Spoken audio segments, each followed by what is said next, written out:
Hello दोस्तों, स्वागत है आपका हमारे YouTube चैनल रियल हॉरर।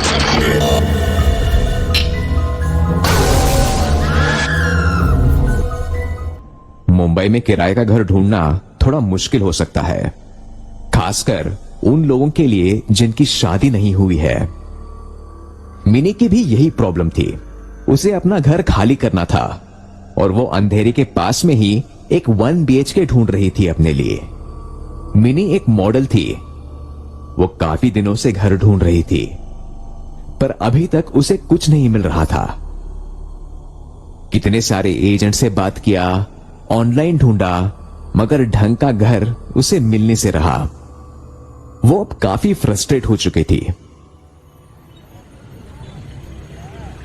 एक दिन वो जब ऑडिशन देकर बाहर निकली, वो किसी ऑटो का इंतजार कर ही रही थी, तो गली में उसने देखा कि एक दीवार पर एक फिल्म का पोस्टर लगा हुआ निकलकर गिर रहा था। उसी पोस्टर के पीछे एक पुरानी सी पर्ची चिपकी हुई थी, जिस पर लिखा था, किराए पर घर चाहिए तो कॉल करें। मिनी ने उस नंबर को अपने फोन से कॉल किया।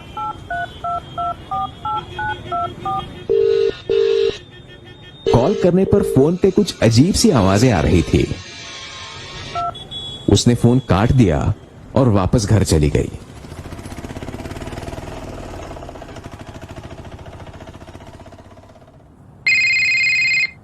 तीन दिन बाद उसे एक कॉल आया।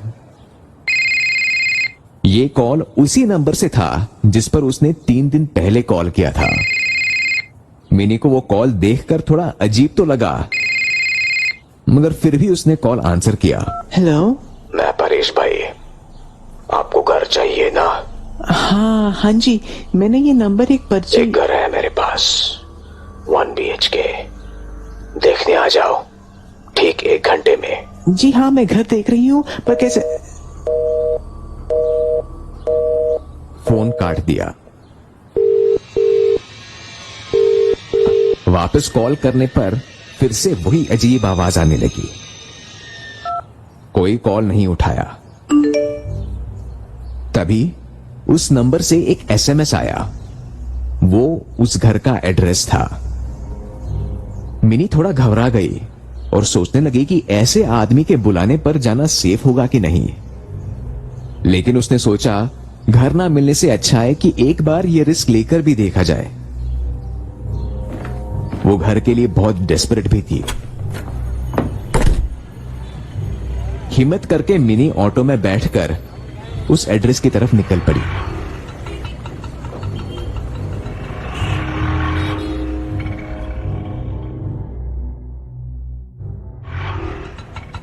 उस एड्रेस पर पहुंची तो उसने देखा कि वो एक इंडिपेंडेंट घर था और समंदर के बगल में ही था।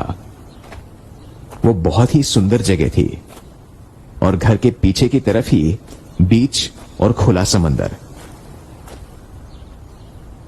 पहले तो मिनी ने सोचा कि शायद वो गलत एड्रेस पर आ गई है, लेकिन फिर वहां खड़े एक आदमी को हाथ हिलाते हुए देखकर उसे लगा कि शायद वो परेश भाई है।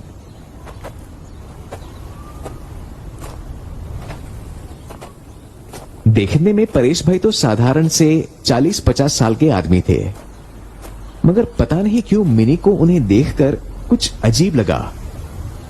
वो लग रहे थे जैसे एक लंबी नींद से बस अभी अभी उठे हुए हो।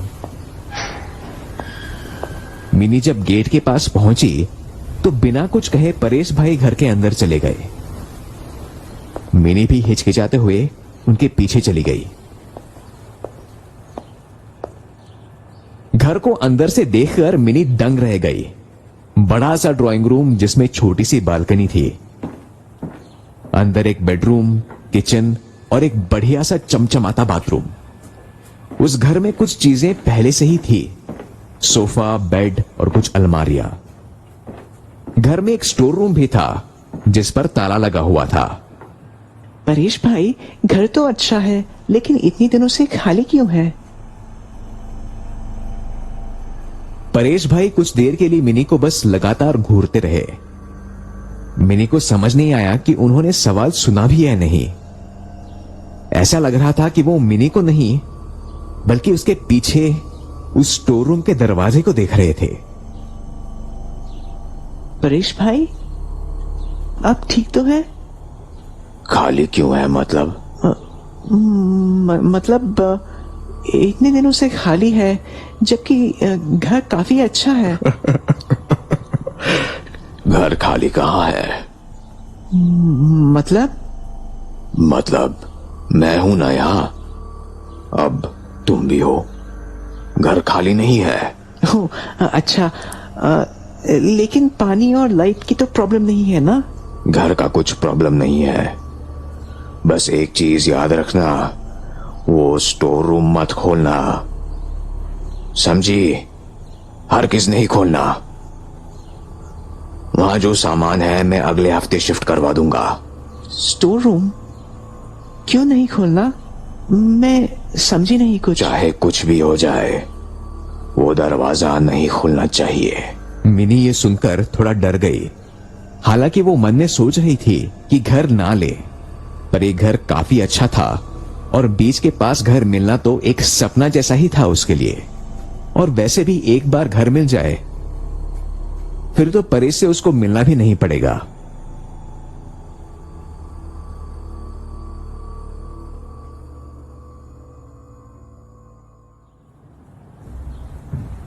अगले ही दिन सारा पेपर वर्क हो गया और मिनी घर में शिफ्ट भी हो गई। वो काफी खुश थी। घर में शिफ्ट होते ही उसे एक नई सी खुशी और उम्मीद सी लगने लगी। उसे लगने लगा कि अब आगे सब कुछ ठीक होगा। अगले हफ्ते वो स्टोर रूम भी खाली हो जाएगा और जो सामान अभी बाहर पड़ा है वो भी उसमें फिट हो जाएगा। स्टोर रूम से लगा हुआ एक दरवाजा था जिससे एक छोटी सी बालकनी खुलती थी। स्टोर रूम खुलने के बाद वो उस बालकनी को भी अच्छे से सजाने वाली थी।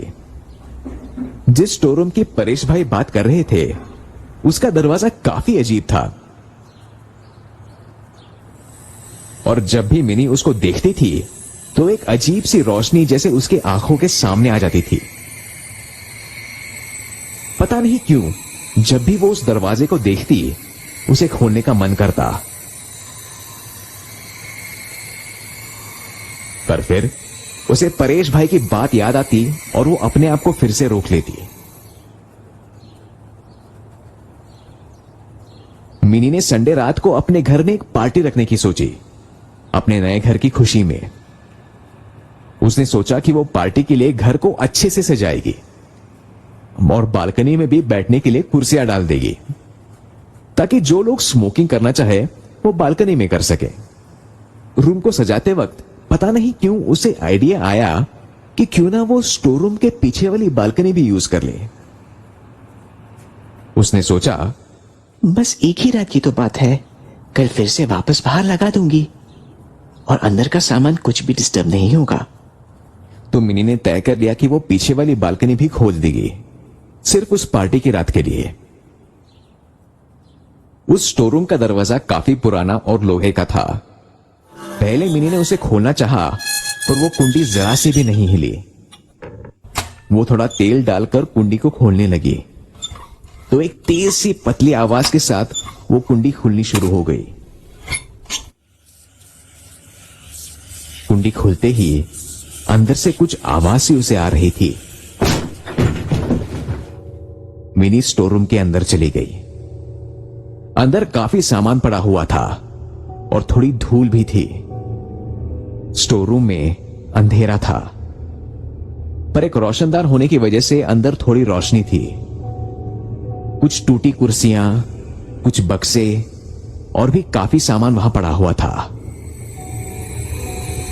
अंदर आते ही मिनी को अपने कानों में थोड़ी सरसराहट महसूस हुई, जैसे कोई कानों में कुछ कह रहा हो। मिनी ने इधर उधर देखा पर वहां कोई नहीं था।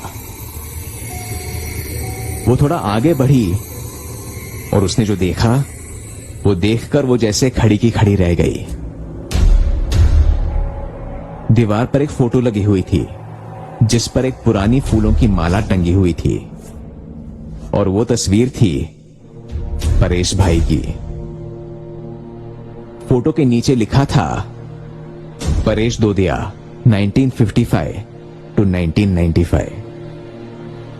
मतलब परेश भाई की मौत 1995 में हुई थी। पहले तो वो एकदम डर गई। उसने फोटो को ध्यान से देखा।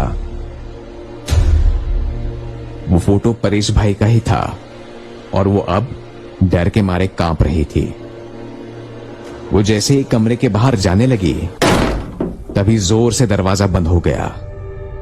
अब स्टोर रूम में थोड़ा अंधेरा हो गया था, पर पता नहीं कैसे एक हल्की सी लाल रोशनी उस स्टोर रूम में फैल गई। अचानक मिनी के सामने जो हुआ उसे देखकर उसके होश उड़ गए।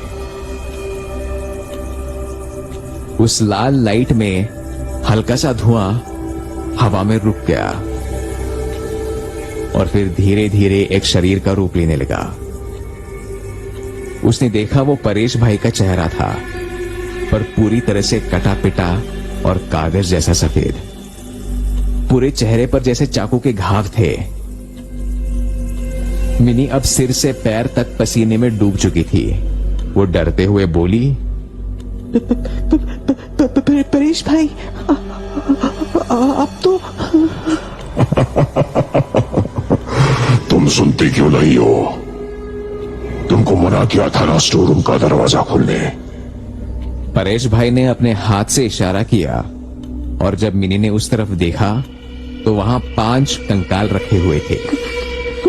कौन है ये लोग? सॉरी, मैं चली जाऊंगी। इन बेचारों ने भी स्टोर रूम खोला था। तुम्हें दरवाजा खोलना नहीं चाहिए था। अब तुम भी हमेशा के लिए इस कमरे में कैद रहोगी। ऐसा कहते ही परेश भाई गायब हो गए।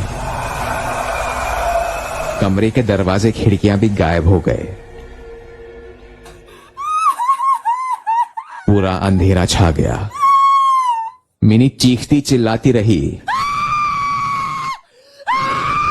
मगर कोई सुनने वाला नहीं था।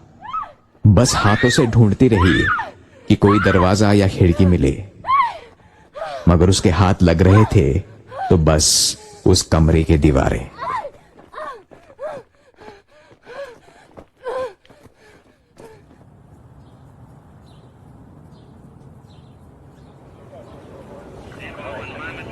कुछ दिनों बाद पुलिस जब मिनी के लापता होने की छानबीन करने उस घर पहुंची तो उन्होंने देखा कि वो घर पूरा वीरान था और बाहर से ताला लगा हुआ था।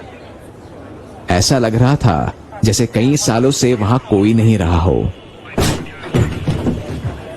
ताला तोड़कर अंदर देखा तो घर में उन्हें मिनी का सभी सामान पड़ा हुआ मिला। उस स्टोर रूम का दरवाजा खुला था। अंदर जाने पर उन्होंने देखा कि सभी दीवारों पर खून और खरोचने के निशान थे और कमरे के बीच में पड़ा था मिनी का मुर्दा शरीर। ऐसी ही डरावनी और मजेदार वीडियोस देखने के लिए सब्सक्राइब कीजिए हमारे चैनल रियल हॉरर सिटी को। और अगर वीडियो अच्छी लगी हो तो वीडियो को लाइक कीजिए।